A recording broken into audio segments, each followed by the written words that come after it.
করে মুভি যেমন মামলাবাজ, হায় রে এমন মামলাবাজ। গলা এখন স্টাই বাঁধা হয়ে গেছে। স্টাই বাঁধে হুন্ডা ঠেললে কি তার মান সম্মান থাকবে? আশপাশে দেখার মতন কেউ নাই, মান সম্মানের কোনো সমস্যা হবে না। দুলা ভাই একটু চলেন, হুন্ডার ব্যাটারিটা ডাউন হয়ে গেছে। ব্যাটারি ডাউন হয়েছে হুন্ডার, তা আমি কি করবো?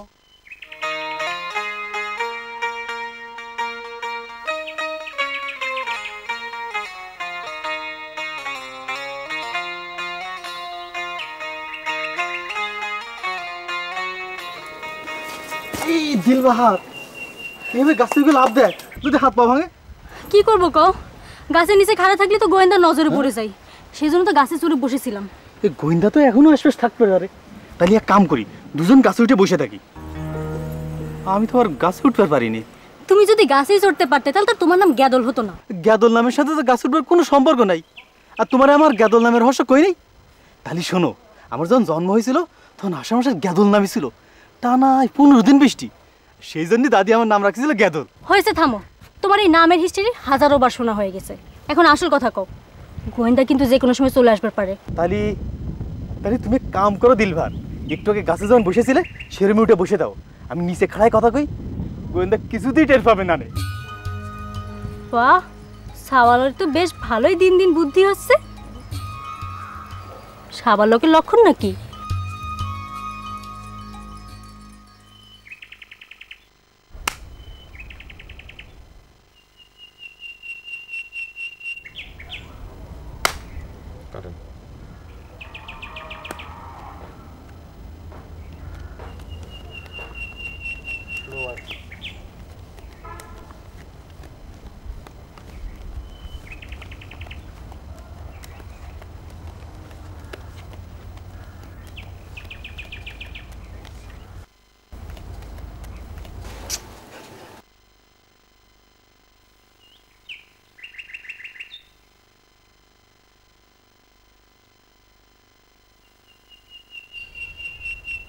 আরে কাঠের সিঁড়ি, এই কাঠ চুমে খাচ্ছি।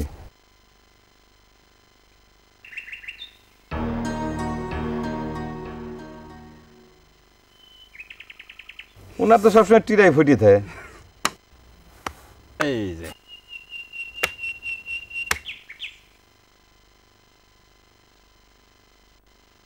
তো পাওয়া গেল।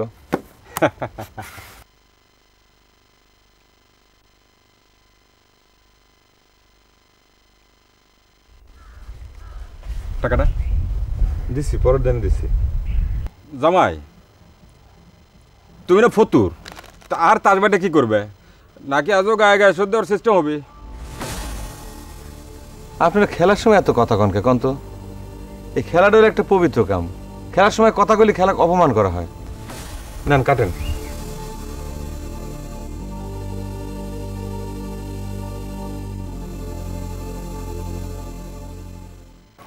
গোয়েন্দা নিয়ে কি করি কত গ্যাদল? সবসময় মনে কর শিয়ালের মতো চোখ দুটো তার আমার পিছন পিছন লাগেই থাকে। তুমি তো রাজিও না, ওই যে তার ধৈর্য আসামতাটা ধুলাই দিয়ে দিই। ভুল ওই কাম করা যাবি না। কে? আব্বা তো সেটাই চায়, তুমি আমাকে জায়গায় গায়ে হাত দাও আর এমনি তোমার নামে মামলা ঠুকে দিয়ে তারপর তোমাকে জেলে ঢুকাই দিবি। দিলবাহার, তোমার জন্য আমার জেল খাটতেও ভয় নাই। সেটা আমি জানি গ্যাদল, কিন্তু তুমি তো আমার আব্বাকে চেনো, ভুলেও তার ফাঁদে পাও দেওয়া যাবি না। এখন মনে হচ্ছে সব কিছু বাদ দিয়ে তোমাদের বাড়ির জায়গা থাকার প্রস্তাব নিয়ে তোমার আব্বার সামনে যায় খাড়া হই। ভালো কথা কইছো তো। বাহ, সাওয়াল দেখি সত্যি সত্যি সাবালক হয়ে যাচ্ছে। তুমি এই কামটাই করো, দরকার আমি আম্মা কব যাতে আব্বা তোমাকে আমাদের বাড়িতে জায়গির রাখতে রাজি হয়।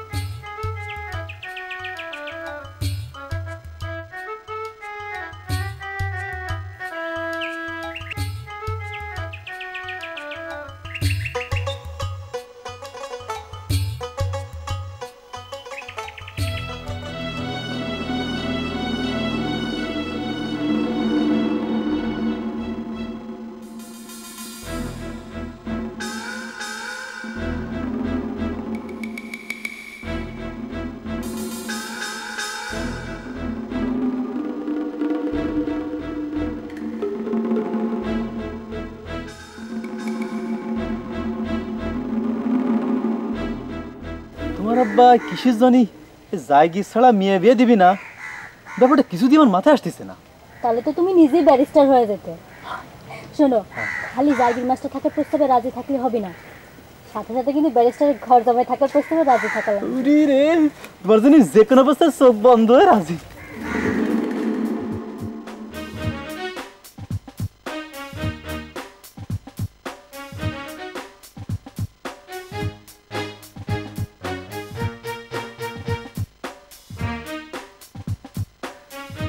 গাছ থেকে নামো, আইজ হাতে নাতে ধরা পড়ে গেছাও। শিয়ালের মতো আকাশের দিক তাকায় কথা কলি মনে করিস ধরবে পারবো না। বাট পার তুমি কর।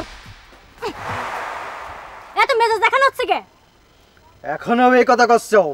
এখানে ঘটনাটা কি হচ্ছিল? ঘটনাটা আসলে এই আমরা দুইজন মেলাটুকু দূরত্ব বজায় রেখে এই কথা করছিলাম। তুই চুপ থাক, তোর হিসেব পরে নিব, আগে নিজের মানুষের হিসাবটা সারে নেই। খুব অঙ্কের হিসাব দেখানো হচ্ছে, তাই না? হ্যাঁ, কিসের হিসাব নেবেন আপনি? কিটা আপনার নিজের মানুষ?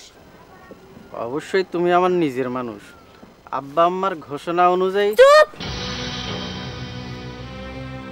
আব্বা আম্মা যে ঘোষণা দিয়েছিল মেজো আপা সেটা অনেক আগেই ভুন্ডুল করে দিছে। মেজো আপার ব্যাপারটা ভন্ডল হওয়ার পরই নতুন করে আবার আপনার সাথে আমার কোনো কথা নাই। মেজো আপার সাথে বিয়ের কথা হয় আপনাকে আমি দুলাভাই করে ডাকার জন্য রেডি হয়েছিল। যাক, দুলাভাই হিসেবে মনের মধ্যে স্থান দিয়ে ফেলাইছিলাম, তার সাথে আমার অন্য কোনো হিসেবে সুযোগ নাই। যে যত বড় ঘোষণাই দিক, এইটা আমার শেষ ঘোষণা। কানে গেছে? ঠিক আছে, তোমার পুরো কথাই আমি আব্বাকে জানাই দিই, দেখি তিনি কি পদক্ষেপ নেয়।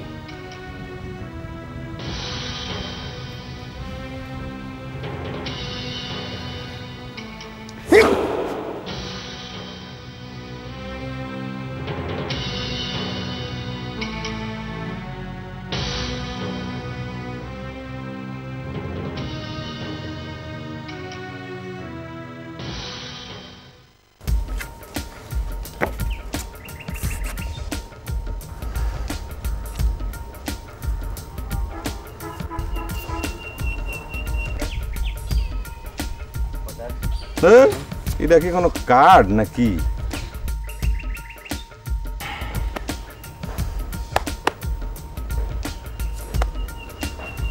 দেন।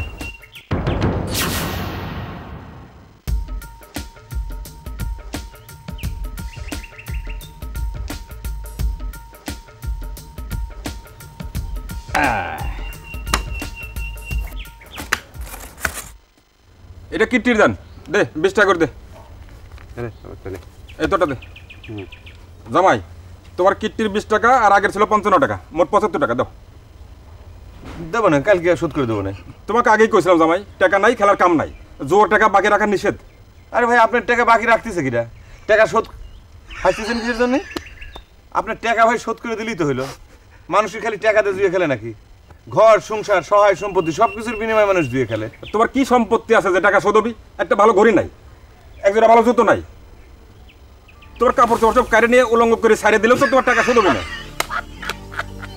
হাসতেছেন কিসের জন্য আপনারা? এটা কোন ধরনের কথা বলেন? আপনি আমার পাড়া তো সুমন্দি, তাই বলে কি ভোগ নিবদিক না একটা করে ছাড়ি দিবেন? আপনার জিপে কোনো বেল ব্রেক নাই, তাই না? প্রত্যেকদিন যে সিস্টেম আপনার টাকা শোধ করে দিই, আজকেও সেম সিস্টেমে আপনার টাকা শোধ করে দেবো। কিল সিস্টেম। আপনি পাবেন 75 টাকা, তো পার কিল 10 টাকা, মানে 7.5 কিল নেন। কিল দেন, কিলেন। ঠিক আছে, আজকে এমন কিল মারবো যাতে দম আটকে যায়। হ্যাঁ, কিলিতে কিলিতে দম আটকা মারি ফেলা দেন। কিতি একজন খেলোয়াড় মরি যাক, দেশের ক্ষতি হোক। নেন, মারেন। ঠিক আছে, মারলাম। ভাই বাদ দাও তো। ব্যারিস্টার যদি জানবার পারে তার জামাইরে তুই মারতাছিস, তাহলে কিন্তু তোর নামে মামলা টুকে দিবে, জেলের ভাত খাওয়াবে। এটা কোন ধরনের কথা বলেন? এটা কি ভয় দেখাচ্ছেন, তাই না? হ্যাঁ, খেলা একটা পবিত্র জিনিস, শ্রদ্ধা ভক্তির জিনিস। এই খেলার সাথে শ্বশুর শাশুড়ির ক্ষমতা ঢুকেনের কি দরকার? তাহলে বলে তো খেলার সাথে বেইমানি করা হয়। ভাই, আপনার কোনো চিন্তা নাই, নিশ্চিন্ত মনে আপনি কিলেতে থাকেন। নেন, কিলেন। কিলিতে মারি ভালো দেন, তাও আমার কোনো দাবি নাই। আমার নিজের জান আমি আপনার হাতে তুলে দিছি। টাকা আজকে শোধ করে দিয়ে তারপর বাড়িতে বেরবো। যদি মরি, বাড়িতে লাশ দাবি, অসুবিধা নেই, আপনি পিটেন। কিলেন, নেন। বাদ দাও তো। ঠিক আছে, কিলেন আপনি। ঠিক আছে, বাদ দেন জামাই। না না, আপনি টাকা শোধ করে নেন, কোনো দরকার নাই। আপনি জামাই ল্যাগদা করে ছাড়িয়ে দিবেন, এত বড় অপমান করে পারেন? আপনি টাকা শোধ করে দেন। না, কিসের? না না, তুমি উঠে বসো। আরে মারবে না। তবে শোনো একটা কথা, এরপরে কিন্তু টাকা ছাড়া আর কোনোদিন খেলবো না জামাই। হ্যাঁ, টাকা তো শোধ করে দিবেন চাইতাম আমি। আপনারা তো খেললেন না, খেলা বন্ধ করে দিলেন। জো খেলা বাকিতে হয় না জামাই, এরপর টাকা নিয়ে আসবে তারপর খেলতে বসবে, বাকি তার না। আমি টাকা আনি বা না আনি, আমি যদি আপনার কাছে ধার দিনা করে থাকি প্রত্যেক দিন এরকম একটা কিলে আমার জীবনটা শেষ করে টাকা শোধ করে দিবেন। আপনাদের বাকি রাখবো নাকি? আপনারা সম্বন্ধী মানুষ, তুমি জামাই মানুষ, কোনো কথা কন না, জীবন বেল বাদ টাকা ভাই বাদ দাও না, এই আপনি বাকি টাকা রাখিছি তো? না না জামাই, আসতেছি আমরা, বাদ দাও তুমি। খেলা তো হয় না জামাই, না, না।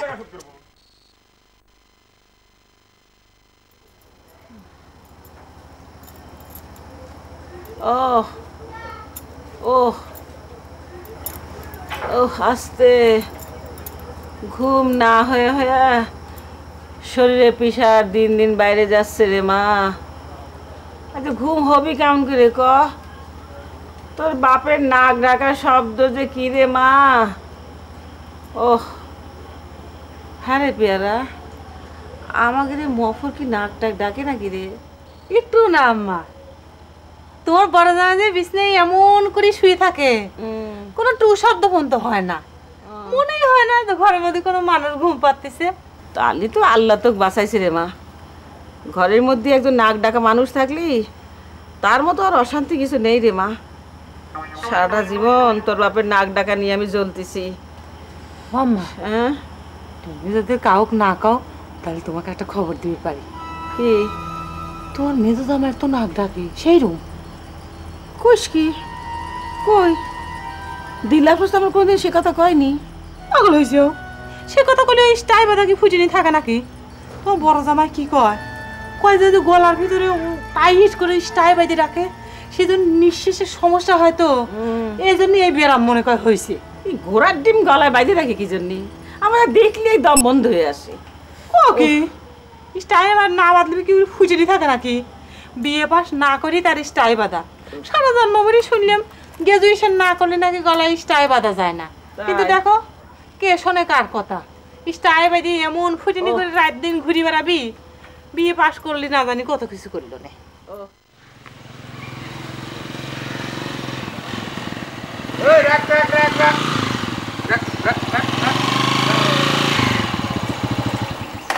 কি করবা?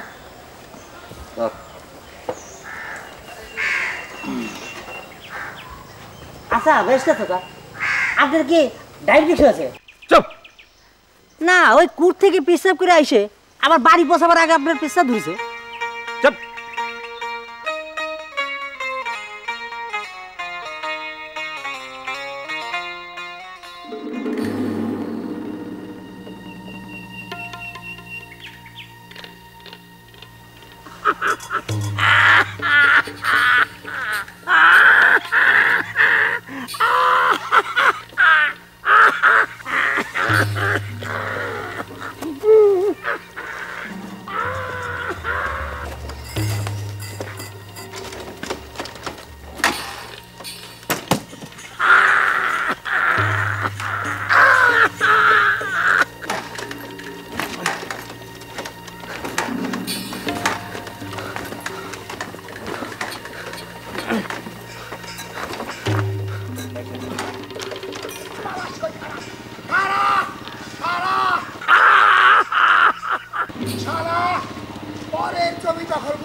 পরের ভুই দখল করো।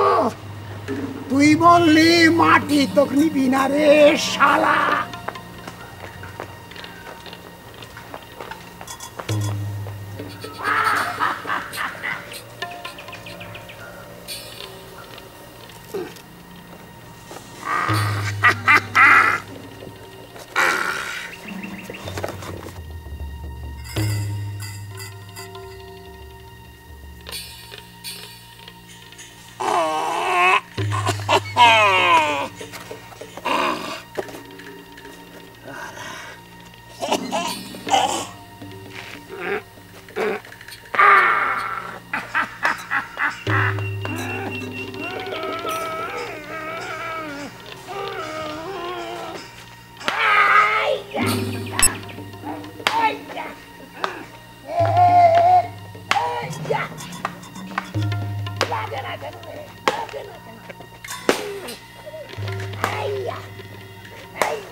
এই যে জামশেদ নাও, এই যে তোমার রায়ের কপি।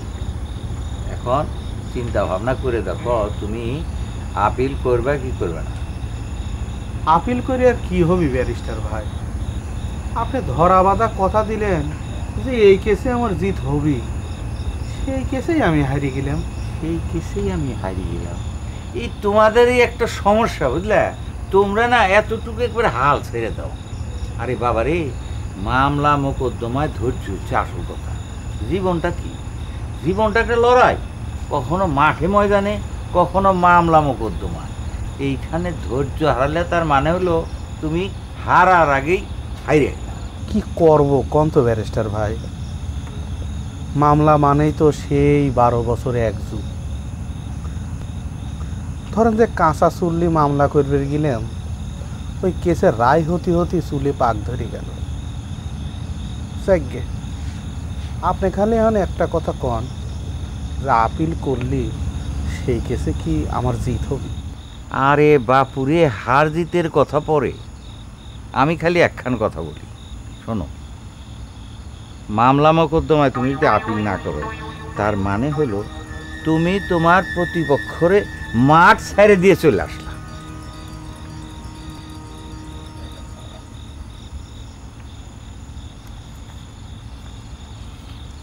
মঞ্জিল। জি ব্যারিস্টার ভাই। তোমার কেসের তো তারিখ পড়েছে। এটা কি করছেন, আবার ডেট পড়েছে? কেস করার সময় আপনি না কইলেন এসব কেস 2 ডেটেই ফাইনাল হয়ে যায়। আরে বাবা, সেই কথা তো আমি এখনো বলি, 2 ডেটের বেশি তো লাগার কথা না, কিন্তু ওই 2টা ডেট জজ সাহেবের পাইতে হবে। তো তোমার ওই আসামি পক্ষ এই অজুহাত সেই অজুহাত দিয়ে দিচ্ছে, তো দিন চাইলে জজ সাহেব দিন দিবে না, কারণ জজ সাহেবের কাছে ওই আসামিও যা তুমিও তাই। কিন্তু এদিকে তো আমার দম ফুরানোর অবস্থা হয়ে যাচ্ছে ব্যারিস্টার ভাই। এই যে মন্দির, এই যে তুমি খেয়াল করো নাই, একটু আগেই আমি বিষয়টা নিয়ে কথা বলতেছিলাম। মামলা মোকদ্দমায় ধৈর্য হারানো হচ্ছে মহাপাপ। আরেকটা কথা বলি শোনো, যে মামলা শেষ হইতে যত বেশি দিন লাগে, সেই মামলার দাম তত বেশি। এখন তোমার একটু কষ্ট হইতেছে, কিন্তু চিন্তা করে দেখো, যখন এই মামলার রায় তোমার পক্ষে বাইর হবে, তখন তোমার মনে যে আনন্দটা হবে, সেইটা কি তুমি লাখ টাকা দিয়ে কিনতে পারবা? ব্যারিস্টার ভাই, আমি আপিল করলাম, আপনি আল্লাহর নামে ব্যবস্থা করেন। এই ঠিক হয়েছে, এইটা হইল আসল কাজ। হ্যাঁ ঠিক আছে, হবে। তোমার জানি কি? যে ব্যারিস্টার হয়ে আমার উত্তর পাড়ার যে জমিটা ছিল না, 570 দাগ, ওইটা আক্কাজ মিয়ার সাথে যে মামলাটা ছিল সেই জন্যই। ও ওই যে 30 ধারা। জি আচ্ছা, দাঁড়াও দাঁড়া দেখি।